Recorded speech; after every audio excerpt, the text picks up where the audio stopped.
Some nights, a single choice can save a stranger's life. But that choice may open the door to secrets far darker than anyone imagined. A father, his little girl, and a loyal dog pulled into a game they can't escape. Don't miss the next part of this thrilling story. Subscribe now and join us. The road was gone, swallowed by a white roar that hammered the truck and turned the world into a spinning sheet of ice and breath. Lucas Becker leaned so close to the windshield his jacket brushed the glass, fighting the urge to stop and let the storm pass through him instead of over him. Beside him, 8-year-old Emma held her palms against the fogged window and counted under her breath like counting could hold the truck together. Max couldn't stand it another second. The golden retriever let out one sharp bark, sprang from the bed the moment the door cracked, and carved a channel through knee-deep drifts with the single-minded push of muscle and memory. Lucas followed the streak of gold and the string of paw prints, boots plunging to the shin, air burning cold in his lungs, until Max dropped to his chest beside a mound of snow that wasn't snow at all. Gloved fingers fused to a metal badge, dark hair iced to torn fabric, lips the color of sky before dawn. Lucas slid to his knees, pressing 2 fingers under her jaw. A pulse flickered weak, offbeat, belligerently alive. Emma's voice broke behind him. "Daddy, is she going to die?" Lucas swallowed the answer and gave a different one. "Not while we're here." He stripped off his coat and wrapped the woman, tucking cloth under Max's weight to seal what warmth they could steal back from the storm. The dog pressed his ribs against her sternum exactly as Anna had taught him years ago, sharing heat, matching breath, holding the line between shock and stop. The phone in Lucas's pocket showed nothing but a blank ladder where bars should be. Wind shoved him sideways. He planted a hand and found something else, 2 faint grooves curving off the road, nosing down the embankment to this exact patch, then climbing back to the asphalt. The relief of finding her twisted in his chest and came back up as anger. Somebody hadn't crashed, somebody had delivered. Max's head lifted, nostrils vibrating. He wasn't done yet. Far out in the white, a pair of headlights flickered, lingered, and slid away like a thought you don't want to admit you had. "We move," Lucas said, because staying was an invitation. He gathered the woman lighter than fear and felt her try to fold as he lifted. Emma ran ahead to wrench the passenger door open with both hands. Max vaulted into the bed and planted, facing the storm as if it had a face. The drive turned into a series of small arguments with physics. The truck fishtailed, corrected, bit, drifted again. Emma braced the stranger's head in her lap with the solemn focus kids get when they realize they have a job grown-ups can't do without them. "You're okay," she whispered, though the woman wasn't hearing anything yet. Max rode like a statue cut from muscle and wire, eyes scanning the dark seam where road met more road, weight shifting just before the truck did, as if he felt the ice under the tires a half-second earlier than gravity did. In the mirror, a glow returned low, patient, not gaining, not falling back. Lucas tried to pretend it was no one at all, just light reflected from somewhere that didn't matter, but the light made choices. It slowed when he slowed, smoothed out when he smoothed out, kept the exact wrong distance. The stranger shuddered once, pulled a thin scrap of air, and went still again. Lucas spoke quietly, mostly to keep his own hands steady. "Hang on. All of us. Just a little more." Automatic doors breathed them into heat and light and the smell of disinfectant. Hands took the woman, voices overlapped. A gurney swallowed her. Dr. Meyer appeared with a practiced calm that made panic feel impolite. "Hypothermia, concussion, blood loss." "Another hour," he said without drama, "and we'd be having a different conversation." Lucas's knees went weak with the relief he'd been holding off, but the doctor wasn't finished. He lifted one bandaged hand, turned it under the light, and showed Lucas the story written there. Clean slices and half moons, skin split where knuckles had met something harder. "Defensive wounds," he said softly, as if trying not to wake something sleeping in the room. Emma slid down in a plastic chair and drew Max closer with both arms until his heartbeat steadied her own. The storm hammered the windows like a late guest. The woman vanished behind double doors and fluorescent hum. The clock on the far wall turned patient and cruel at the same time. Hours stretched and snapped. Coffee cooled and was replaced by coffee. A nurse slipped out and said words that mattered. Stabilized, warming. "We'll know more when she wakes." Emma drew a lopsided picture of a golden dog lying beside a person in the snow, and the simple bravery of the drawing gutted Lucas more than the night had. He kept replaying the tire marks, the way the lights had behaved like they had an opinion, the angry truth of it. Someone had made a decision and driven away. Max's ears would prick, flatten, prick again. He wasn't tired.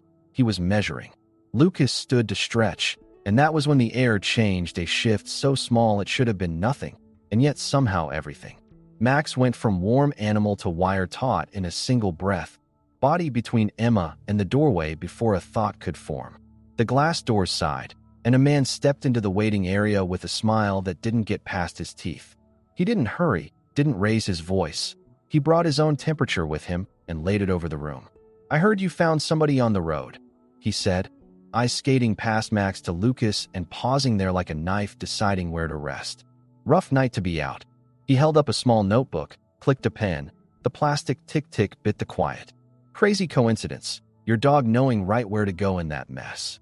Lucas kept his hands easy at his sides and felt Max's shoulder twitch against his shin. "He's trained for search and rescue," he said. "My wife taught him." The man nodded as if Lucas had said something else entirely, then turned his head just enough to catch the nurse's station in the corner of his eye. Name on the badge was Clara Wagner, he added, trying the name on his tongue. Not local. He wrote something down he didn't need to write and looked up again with those pale, measuring eyes. "Why do you think she ended up on your road tonight, Mr. Becker?" The pen clicked twice more. Behind the doors, a monitor blipped. Emma's hand found Max's collar. The man took one step closer and lowered his voice like they were already telling each other secrets. "Let's talk about every detail," he said, and the lights above the waiting room hummed a little louder, as if they knew something the room didn't. The storm had finally loosened its grip, but inside the hospital the air was thick, heavy with silence broken only by the buzz of fluorescent lights. Lucas sat stiff in the plastic chair, shoulders bent forward, watching the door that had swallowed the wounded woman. Emma had fallen asleep with her head against Max's flank, the retriever curled around her like a golden wall that breathed. Lucas rubbed his hands together, trying to shake the cold still caught in his bones. But the truth was it wasn't the storm that made him shiver anymore. It was the memory of the tire tracks, the glow of headlights that had appeared and vanished, and the quiet certainty that somebody had meant for her to die out there. The doors swung open at last, and Dr. Meyer stepped out, peeling off his gloves, his face unreadable. "She's alive," he said, voice even. "Another hour, and she wouldn't be. Concussion, blood loss, hypothermia. But she's a fighter." Relief swept over Lucas so fast it almost hurt. But before he could let out the breath he'd been holding, the doctor's tone shifted. "She has cuts on her hands. Defensive wounds. Whatever happened out there wasn't an accident." Lucas felt the words sink like ice water into his chest. Defensive wounds meant someone had tried to kill her. And now his daughter was asleep in the lap of the story. The thought had barely settled when the waiting room shifted. Max's head snapped up, ears high, body rigid. The air seemed to tighten a second before the doors opened again, and Sheriff Mark Keller stepped inside like smoke that had learned to walk. He didn't rush. He didn't smile with his eyes. "Heard you found someone on the pass," he said, his pale gaze pinning Lucas where he sat. "Detective Clara Wagner. Not from around here." His pen clicked once, twice, the sound unnervingly loud. He looked at Max for a long beat, then back at Lucas. "Strange how your dog knew right where to go. Almost like he was trained for it." Lucas kept his face neutral. "Search and rescue. My wife trained him before she passed." Keller wrote something, but Lucas knew the words on the page didn't matter.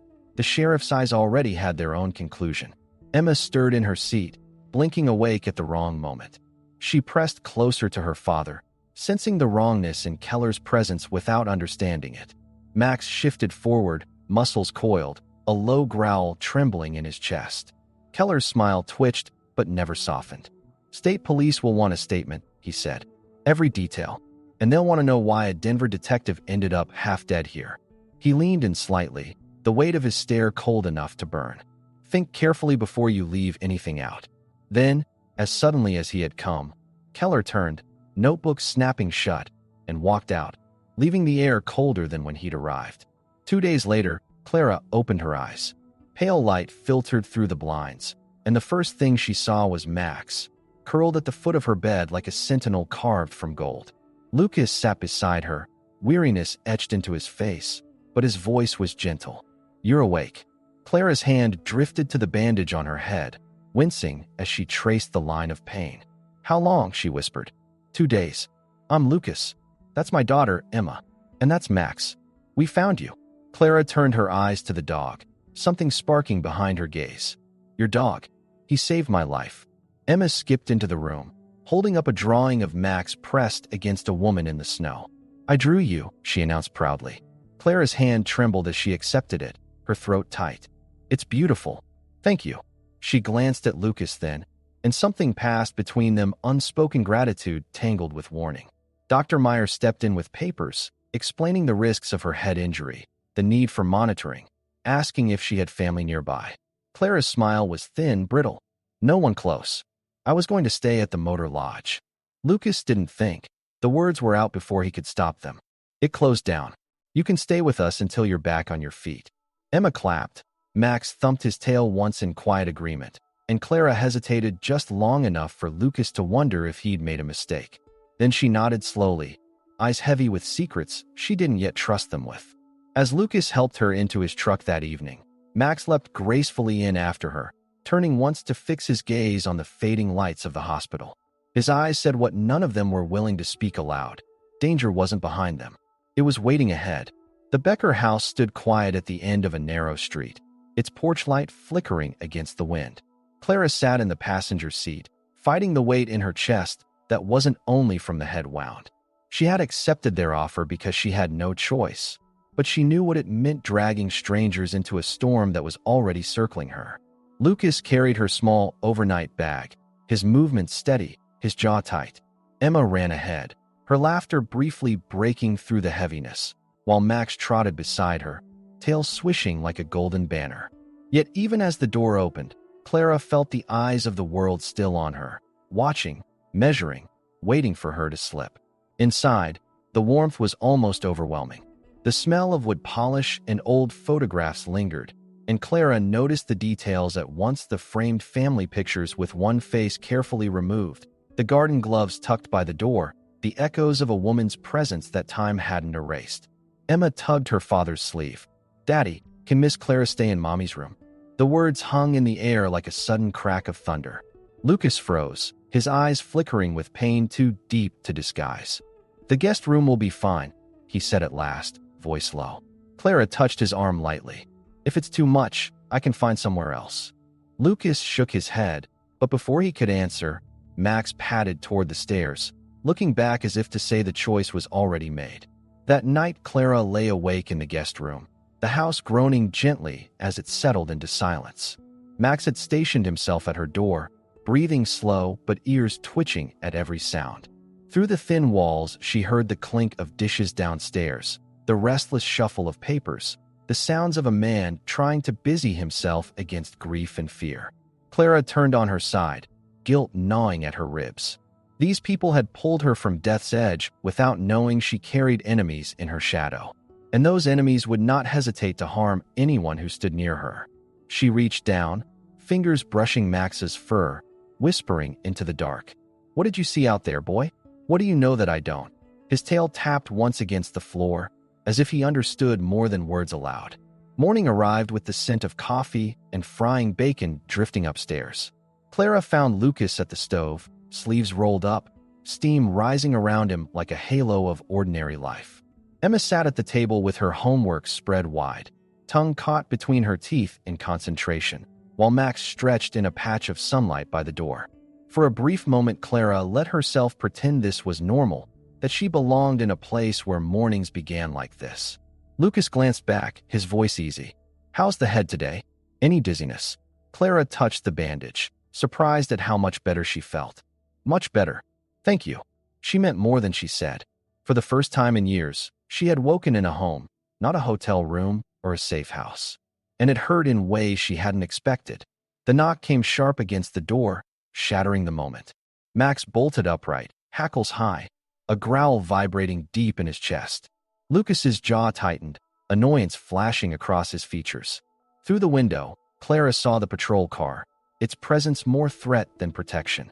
Keller stepped inside without waiting, his pale eyes sweeping the room, noting every detail: the breakfast, the child, the injured detective standing in a stranger's kitchen.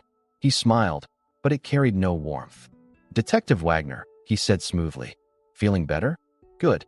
Because I'll need you to walk me through exactly what happened, from the moment you left Denver until you woke up in that hospital bed." His pen clicked, loud and deliberate. Clara forced her face into calm, but inside she felt the knife edge of danger pressing closer. One wrong word, and it wouldn't just be her life on the line. Clara kept her breathing steady, though every instinct screamed at her to run. Keller's pale eyes didn't waver, his pen hovering above the page as if he already knew the answers. Lucas stepped forward, planting himself between Clara and the sheriff with the quiet authority of a man who had nothing left to lose. "She's still recovering," he said, voice level but firm. "Head injuries make memory tricky. Forcing her now won't help anyone." Keller's thin smile barely twitched. "Just being thorough, Lucas. The state wants clarity." He clicked the pen once, twice, the rhythm like a countdown. Max edged closer, placing himself directly between Emma and the intruder, his growl rising low and constant. Keller's gaze flicked to the dog, then back to Clara. "Strange," he said softly.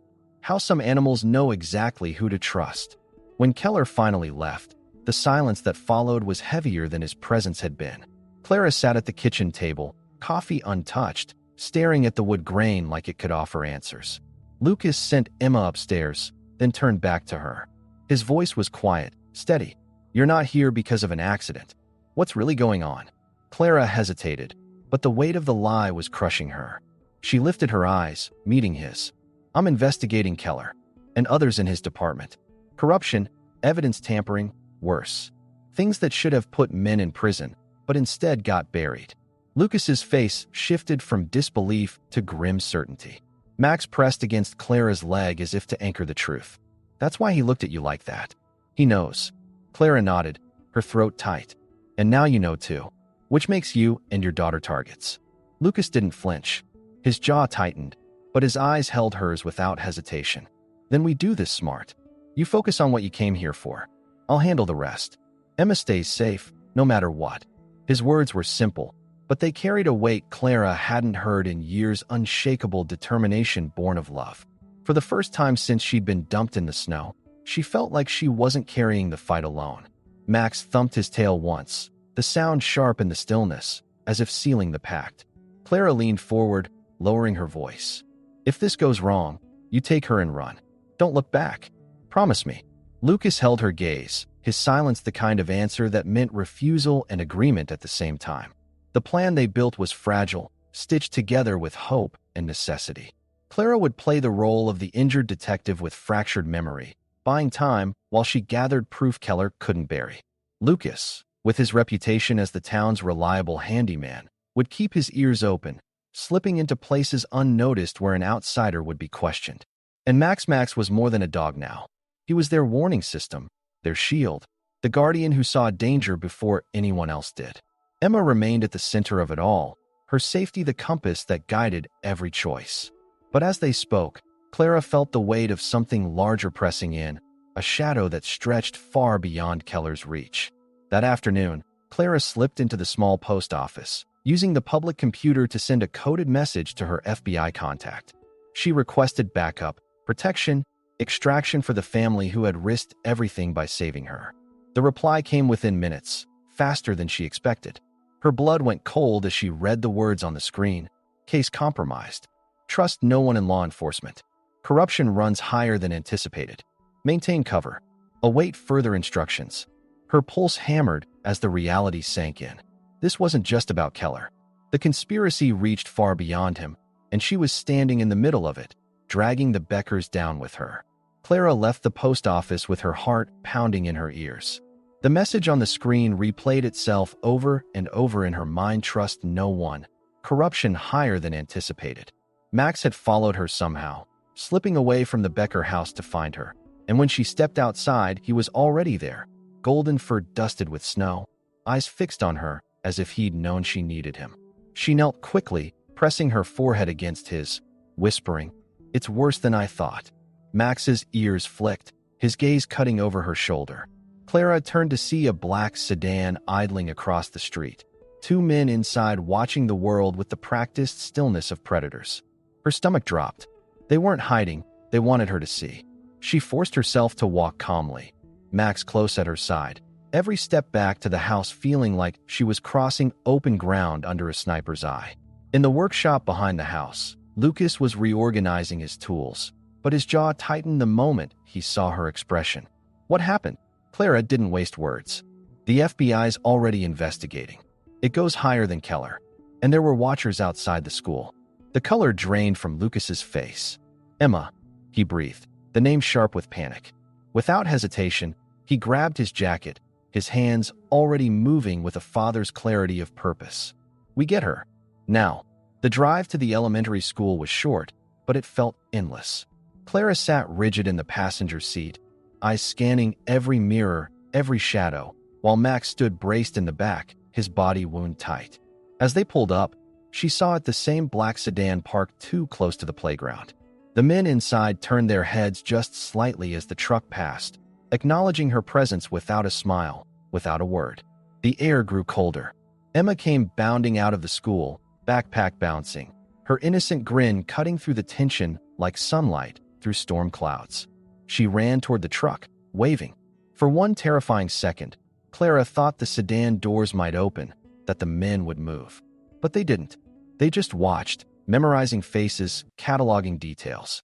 Emma climbed into the cab, chattering about her day, unaware of the danger trailing her like smoke. Mrs. Keller said you might have to go back to Denver soon, she told Clara brightly. The words froze the blood in Clara's veins. Mrs. Keller, the sheriff's wife. Even the schoolyard wasn't safe. Even the children were being fed pieces of information meant to circle back to Keller. Lucas met Clara's gaze in the rearview mirror, his jaw clenched so tight it looked painful. Neither spoke, because there was nothing safe to say. He drove on, past the sedan, past the eyes that followed them. Emma leaned against Max, giggling as the dog licked her cheek, while the adults in the truck carried the weight of the realization. The enemy was everywhere, and they had just been marked. They didn't return home. Lucas turned the truck up a side road, steering toward the old mining camp deep in the hills, a place forgotten by most, remembered by few. The cabins there were abandoned, windows shattered, roofs sagging, but they offered cover, a place to vanish for a little while.